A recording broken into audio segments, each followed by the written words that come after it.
Shalom everybody! I saw this question on the Our Bible subreddit. You know how much I love a good calendar discussion.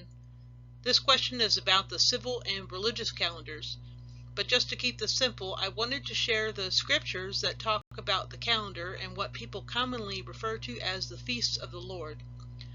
So I probably won't actually answer the question, but at least you have a horrible video to give a thumbs down to. As far as the calculated calendar of Hillel II and the so-called civil calendar that begins in the fall, that's another topic I won't get into here. I have a few pictures and diagrams I wanted to share that assist us in determining the months and beginning the new year, and some verses about how Yehovah wants us to observe his set-apart times, the Moedim, which people usually call the feasts of the Lord. Don't worry, ladies, they're not all feasts, so there's not that much cooking involved. The calendar I use is the astronomically and agriculturally corrected biblical Hebrew calendar available at Rood Awakening International Ministries. Rood Awakening International and other ministries have Devorah Gordon to thank for the information needed to calculate this calendar, which is based on observations in Israel of the Aviv barley and the new moon.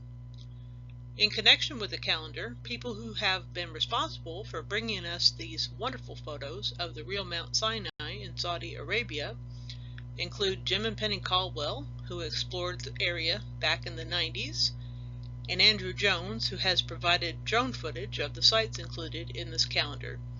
This photo is of the Golden Calf Altar.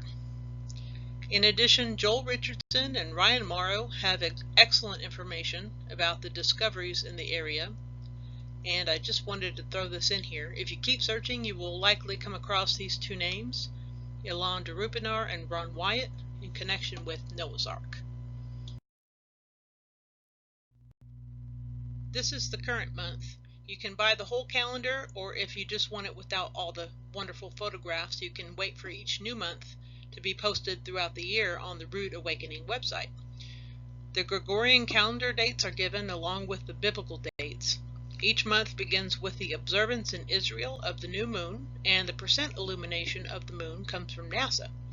So the day on which you see the illustration of the new moon is not always the first day of the new month, but it will tell you when the new moon could be seen by a human observer. At the top of the page, you see the Babylonian name of the month, but remember, the months are not given names in Scripture.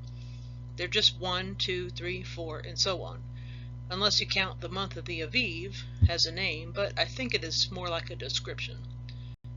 Same thing with the names of the days. They're just numbered 1 through 7, the seventh day being a day of rest or Shabbat. Keep in mind that each new day starts at sundown. So, for example, the first day of the 10th month began at sundown the night before. No, you don't need a time machine, but just remember not to get the dates confused. Okay, so briefly, just a little refresher from science class, because this might help tie into the stuff about the new moon. This is an illustration from the book I used to teach from, Conceptual Physics by Paul Hewitt. It's very light on the math. I think it is easy to understand. I added the sun shape on the left for a little clarification. This diagram shows the moon in two different positions, so it's kind of like double exposure photography. So that's looking at the Earth from the pole, but let me turn that diagram sideways. And you can see that the orbit of the moon is 5 degrees to the rotation of the Earth.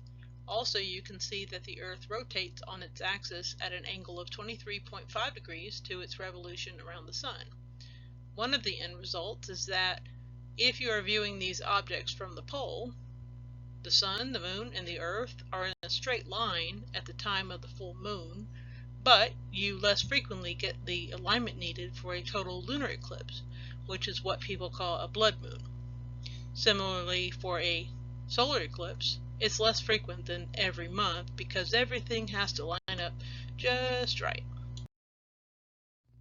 Okay, so going back to Hewitt, think of the sun as a light source, and the moon being lit by the sun is always half lit, no matter where it is. Here on Earth we see the lit portion of the moon, except when it is in between the sun and the earth. Essentially, we are viewing the half of the moon that is not being lit by the sun. The moon spends a few days in this dark phase as it travels in its orbit. We call it the new moon when the moon can just barely be seen by an earthbound observer. Alright, I hope that helps. If that was boring, you can always give this video a thumbs down. If you go to the Facebook page, Devorah's Date Tree, you can read about when the barley is Aviv in Israel and when the new moon is sighted. The actual practices of observing the new moon and what is based on scripture and what is based on tradition is beyond the scope of this video, so there's another thumbs down opportunity for you. Alright, the first thing we want to know is, how do you know when to start the new year? The state of Aviv is the stage when the barley has ripened and can be eaten, but has not yet hardened. A couple of verses that discuss the beginning of the year, Exodus 12 verse 2 and Deuteronomy 16 verse 1. Exodus 12:2 says, "This month shall be unto you the beginning of months. It shall be the first month of the year to you." And Deuteronomy 16:1 says, "Observe the month of the Aviv, and keep the Passover unto the Lord thy God, for in the month of Aviv the Lord thy God brought thee forth out of Egypt by night." If you read more into Exodus chapter 12, there's all sorts of symbolism there, but basically we understand from all this that the year begins once the barley is Aviv in Israel, and the first month of the new year begins with the observance of the very next new moon. Yehovah gave us instructions on when and how to observe his set-apart time, or his moedim, which is the plural of moed. The first three set-apart times are referred to as Pesach, which is commonly translated as Passover, Chag Hamatzot, or the Feast of Unleavened Bread, and HaBikurim, or First Fruits. The next appointed time is Shavuot. This is commonly referred to as Pentecost. And then we have a long break before the next set of appointed times, Yom Teruah, Yom Kippur, and everyone's favorite, Sukkot, where you get to go camping. Perhaps there is symbolism here, but this diagram of the menorah just helps me to think about the spring and fall moedim and their fulfillment by Yeshua. Maybe you could make a great game to play with the kids. Yeshua fulfilled the spring moedim when he came the first time. We can also conclude from our study of the calendar that the fall moedim will be fulfilled in the future when Yeshua returns. I hope that helped. Each of those verses that I listed tells you a little bit about each moed, or appointed time, including the calendar dates for observing them. As we all can see from the fulfillment of the spring feast when Yeshua was crucified and was resurrected, calendar dates are important to Yehovah. I thank you for searching out these matters, and may you have a blessed day.